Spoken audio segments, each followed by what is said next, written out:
Informações do Guarani, Marcos Luiz está comigo aqui no telão da Band. Diz aí, Cobrão, queremos ouvi-lo. Lá vem o Marcos. Batista, o Guarani tem esta situação para ser resolvida, né? Tem o jogo contra a equipe do Sampaio Corrêa. Até agora foram realizados 6 jogos envolvendo as duas equipes, com 4 vitórias do Guarani e 2 empates. É um tabu que com certeza o Sampaio Corrêa tentará quebrar. Pelo fato de se jogar em casa, Castelão você sabe que é um gramado bem complicado, né? A umidade é muito forte. Então são preocupações do técnico Daniel Paulista para a partida desta quinta-feira às 7 da noite. Não viajaram com a delegação, como é sabido, 2 atletas. O Thales, que foi expulso, né? Já tinha o cartão amarelo, acabou dando aquela entrada desnecessária no jogador da equipe do Confiança, e o Bruno Sávio, que fez uma besteira absurda, acabou agredindo um jogador do Confiança e também foi expulso. Para o ataque, algumas opções. Ele tem o Alan Victor, que talvez seja a primeira opção para iniciar a partida, ou até mesmo o Andrigo. E ali atrás, Batista, a possibilidade mesmo do Carlão entrar e formar a dupla com o Ronaldo Alves na zaga do Guarani. Agora, uma outra situação, que a gente sabe que ainda é início de semana, o jogo é na quinta, o time viajou, ontem foi reapresentação, pode ser que o Bidu perca a titularidade no elenco do Guarani. Pelas últimas partidas, pelo futebol que vem sendo apresentado pelo atleta, há esta possibilidade. Mas tudo vai depender do trabalho de hoje, que vai ser o apronto do técnico Daniel Paulista. Amanhã, já um trabalho mais descontraído para a partida de quinta contra o Sampaio Corrêa, lá no Castelão. Batista. Bom, vamos debater aqui o Guarani, jogo importantíssimo. O Guarani continua vivo matematicamente na competição, embora no portal carlosbatista.com.br o Júlio Nascimento colocou lá os percentuais. Tem os matemáticos, né? Esses caras que mexem com números. E lá 5%, apenas 5% é a chance que o Guarani tem de acesso. Mas, como aconteceu lá em 2019 com a equipe do Coritiba, né?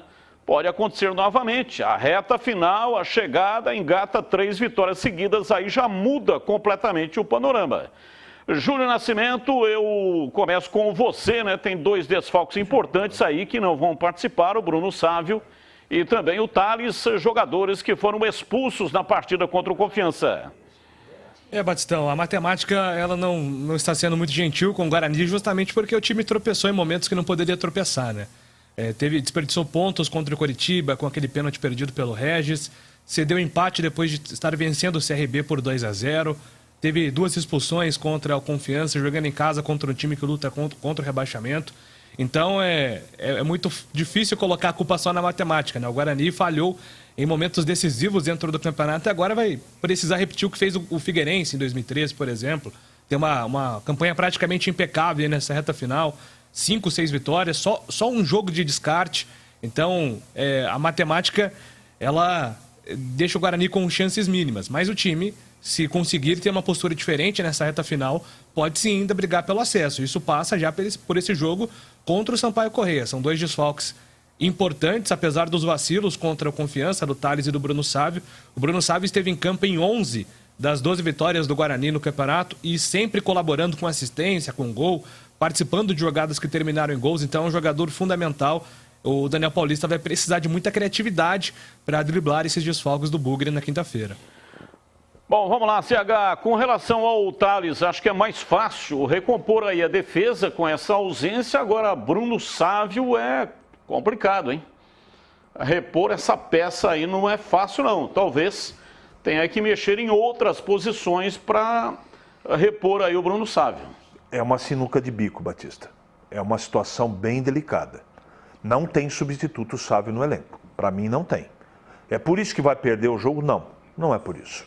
Eu acho que, Batista, eu quero falar do comportamento do time, da mobilização que não aconteceu até agora. Por quê? Eu não sei. Eu não sei porque o Guarani está tendo esse comportamento. Não é um comportamento vibrante. Aliás, hoje fica aqui um convite para todo mundo que duvida disso. Assistam os 2 jogos. 2 jogos, tem 5 que lideram o campeonato e 4 desses 5 vão estar em campo hoje. E vejam o comportamento do CRB, do Goiás, do Coritiba, do Botafogo e comparem com o comportamento. Estou falando mobilização, vontade. Eu não vejo isso no time do Guarani. Até agora eu não assisti. Vi em parte de algumas partidas, mas ultimamente parece estar jogando o início de campeonato.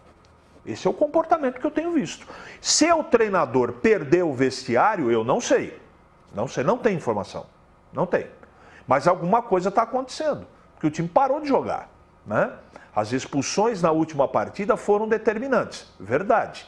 Mas e o comportamento no primeiro tempo e a volta no segundo tempo, quando estava 11 contra 11? Nós temos que falar aqui, os companheiros todos, os meus companheiros de comentário aqui, ressaltaram isso também. E é verdade, é verdade.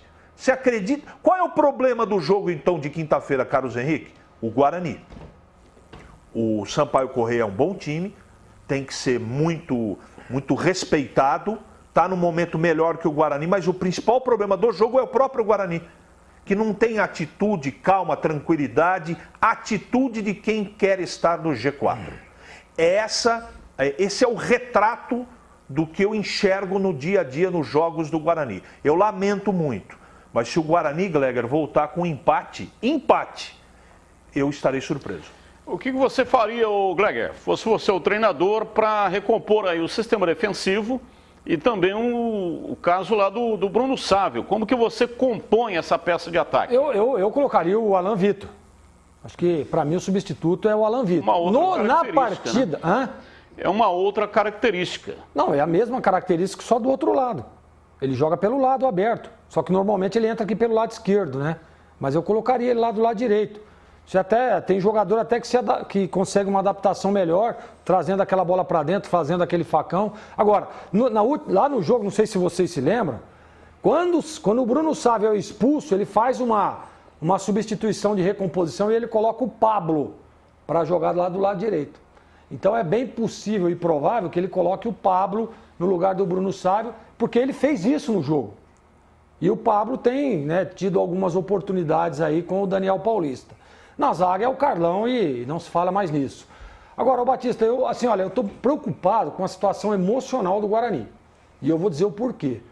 Na última partida, o Guarani vencia o jogo, 11 contra 11, como disse o CH, e o Bruno Sávio, cara, ele perdeu a cabeça num lance, sabe, no meio de campo, numa disputa de bola, dando um soco na cara do adversário, e depois veio o Thales, no mesmo setor do campo, e faz aquela papagaiada que é expulso também. Será que o problema do Guarani, técnico não é, né? Mas o problema do Guarani é emocional. E estou achando que às vezes essa responsabilidade, né, de você brigar, dar um sprint. O Guarani, a tabela está sendo favorável para ele demais. Naquele jogo nós dizíamos, ele empatou lá com o CRB, todos os resultados favoreceram o Guarani, que era só vencer do Confiança, se mantinha lá próximo do G4 e nas últimas rodadas brigar pelo acesso. Só que será que essa responsabilidade de buscar o sprint final e subir, será que isso não tem pesado? Será que o Daniel não tá conseguindo controlar essa ansiedade? Eu tô achando que é isso. E esse jogo é duro, hein? Jogo difícil, hein? Jogar lá em São Luís do Maranhão não é fácil. A grama lá é desse tamanho assim, ó.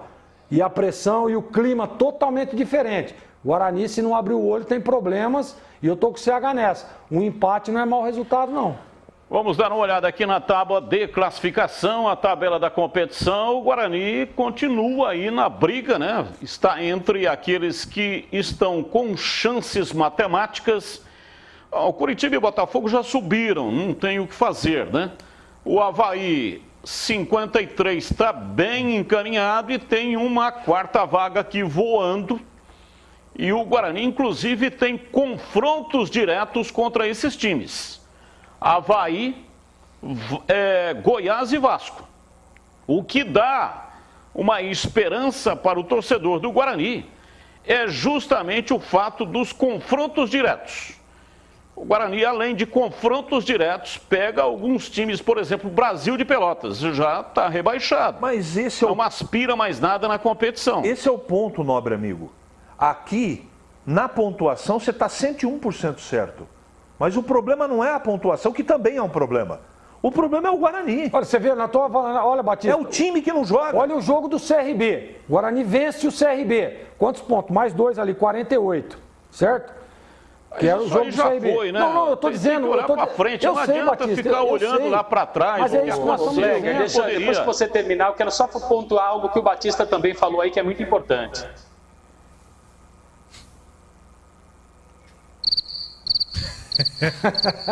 Pode falar, Marquinhos.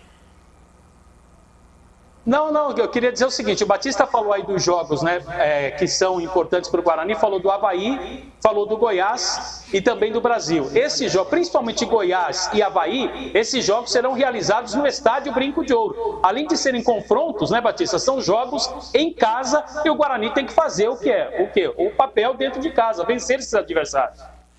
E o Guarani vinha com 7 jogos sem perder dentro do estádio Brinco de Ouro. Teve essa derrota aí, né, um ponto fora da curva. Mas o time, até agora, ele vem consistente na competição. Eu tenho visto aí em redes sociais, tem que demitir o treinador, tem que demitir já o treinador. Ora, você vai demitir o treinador e trazer um outro treinador, o cara vai chegar aí, a hora que ele conhecer os jogadores, acabou o campeonato. E o trabalho do Daniel Paulista é bom. O Guarani entrou na competição, não foi para subir. Ele entrou para fazer a manutenção da divisão. O Guarani ele vem crescendo ao longo do tempo. Conseguiu participar aí de um torneio do interior, conseguiu classificação para as 8ª de final do Campeonato Paulista, fez um campeonato sem susto, e em tempo algum esteve ameaçado pelo rebaixamento. E aí, durante o campeonato, o time foi dando liga, foi funcionando e daqui a pouco todo mundo, né? Todo mundo que eu estou dizendo, são os bugrinos, começaram a achar que o Guarani tem obrigação de subir. Não é assim que funciona o campeonato. Então, bobeou em 2 partidas? Sim. Com esse time não. Bobeou. Mas quais foram os times que não oscilaram dentro da competição?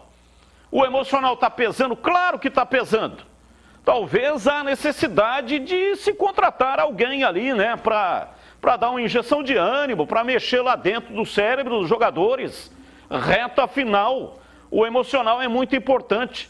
Eu considero, dentro de um time de futebol, vitória ou derrota, 50% é físico. O Guarani está sobrando na competição fisicamente. 25% é técnico. E o Guarani tem jogadores técnicos e de qualidade. 20% é emocional, é aí que está pegando. 20% é muita coisa. E tática? Só 5% é tático. 5%? 5%. Eu não concordo. Você não concorda, mas é só dar uma olhada no que acontece. Estou falando de futebol brasileiro.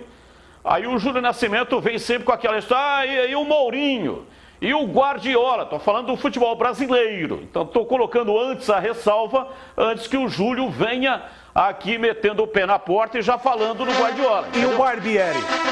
Fala do Barbieri, então. E aquela vez que o Carpini assumiu o Guarani? Fala do Barbieri, por favor. Mudou a plataforma tática e conseguiu escapar do rebaixamento. O time do Red Bull é mal treinado? Raro. Estou falando na média. O Barbieri no Red Bull. Raro. Carpini mudou a plataforma tática, o Guarani saiu do rebaixamento. Na média, isso aí é feito raro. Não serve para ser média. Não adianta discutir. Assim como a minoria também, apesar de que no Brasil está acontecendo isso, né? Mas a minoria não pode significar fazer com que todos tenham o mesmo pensamento da minoria, pô. Não? Se existe uma democracia, a maioria é que tem que decidir. A vontade da maioria, entendeu? Sabe qual é a grande verdade? O time tem limitação, Batista. Agora, não adianta a gente ficar aqui fazendo discurso, querendo convencer o torcedor, porque o torcedor é paixão. Não adianta, ele não vai reconhecer nunca que o time é limitado. Nunca. E ele está certo, não tem que reconhecer mesmo. A grande verdade é que o Guarani chegou no seu limite. Ontem lá, ouvindo lá a participação, né, a grande participação no Bandeirantes Esportiva dos torcedores bugrinos. Tem que demitir o treinador, tem que... Já começa a reformulação. Estou com você nessa. Já começa a reformulação. Pô, mas peraí, pô. A culpa não é do treinador, não. O time está disputando o campeonato, tem chances matemáticas. Sim. Aí vai acabar com tudo. O Daniel Paulista, inclusive, resgatou o DNA do Guarani, que é fazer gol. É o segundo melhor ataque da competição. 43 gols marcados, só perde pro Botafogo, que fez 45. Tudo isso não vale nada. Todo o trabalho feito não vale nada. Aí vai começar uma reformulação, faltando 7 rodadas, quando o time ainda tem condição de brigar. Eu concordo com você. Não tem sentido. Aí eu tô com você nessa. Tem que mexer no comando técnico, não. Aliás, tem que renovar com ele para 2022.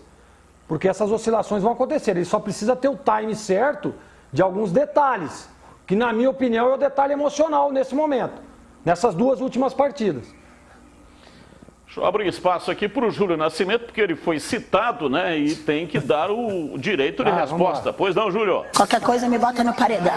Qualquer coisa me bota no paredão, mas esse negócio de 5% tática aí, eu desisti já de tentar rebater isso. Boa, Júlio. É só a gente pegar os líderes do Campeonato Brasileiro para falar de Brasil. Boa, né? Júlio. Já que o assunto é Brasil, a gente pega a aula tática dos 5 melhores times do Brasileirão, inclusive o Red Bull Bragantino, tá numa plataforma tática que é uma escola, né? A escola da franquia. O Maurício Barbieri tem reproduzido isso muito bem aqui no Brasil. Mas enfim, o Batista fala sobre esse aspecto tático de 5%, mas no último argumento dele aí, ele citou que o Daniel Paulista recuperou o DNA do Guarani, que é o DNA ofensivo. E isso vem através do esquema tático, né? Da reformulação tática que o clube teve também. A tática que eu digo é o seguinte, né? Você pega os times de futebol, eles têm o mesmo comportamento. Quando o técnico tenta criar alguma coisa, ele estraga o time. Nem sempre. Mas... E é aquele negócio de 2 caras para cobrar escanteio, 2 para bater falta, entendeu? Isso é uma aberração, um negócio ridículo. Ou então o cara deitado. Não, isso é bola parada. O cara deitado no pé da barreira. Isso é outra coisa. Isso é a modernidade. Aí todo time começa do mesmo jeito. Ou é chutão lá na frente, ou sai jogando com assim, as suas linhas baixas aqui, tocando bola lá atrás. Isso é um jogo do ou sai pela lateral. Isso é tática, pô. O técnico, ele colabora com vitória ou derrota em 80% na escolha das peças. Então, quando você olha o time venceu alto. O treinador mexeu taticamente. Então, Pouquíssimos mas a escolha das peças tem condição de fazer isso. Luxemburgo faz. Você não vai ganhar, não, Batista. Esse é o maior de todos. Pode esse narrar tem o que qualidade. você quiser aí. Esse faz. Agora, pouquíssimos os treinadores que têm essa capacidade da leitura do jogo. Mas a escolha das peças já representa uma parte tática. Essa é mais ou menos a história do bico e da chuteira quadrada. Você não vai ganhar. Olha, eu gostaria de ficar aqui muito mais tempo discutindo isso, mas... Ótimo que não vai dar. Vinícius Abarca, que comanda, o jornalista que comanda esse programa, está berrando aqui no meu ouvido. Vamos, Batista, então vamos. Deixa eu despedir aqui do Marquinhos. Ih, rapaz, a sucuri. Brincadeira, né? O Vinícius é um cara que é um lorde. É um lorde em inglês. Exatamente. Lorde inglês. Ele fala sempre de forma educada. Estou brincando com ele. Valeu, Marquinhos.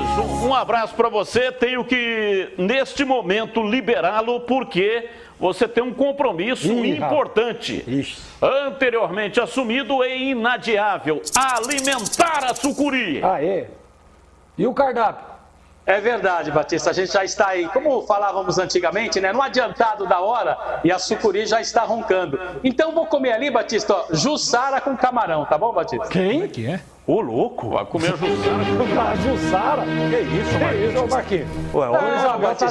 Jussara é um fruto, o CH sabe muito bem disso, jussara é um fruto semelhante ao açaí, só que o açaí come-se com granola, leite, essa coisa toda. Jussara, ela é utilizada para prato salgado, por isso come-se jussara com camarão, farinha d'água, essa coisa toda aí, Batistão. É uma Vou passar aí pra comer essa tarde jussara aí daqui a pouquinho. Que isso, Gleger? Não, é uma fruta, pô. Poxa. Valeu, Marquinhos. Muito obrigado. Valeu, Batista. Um abraço.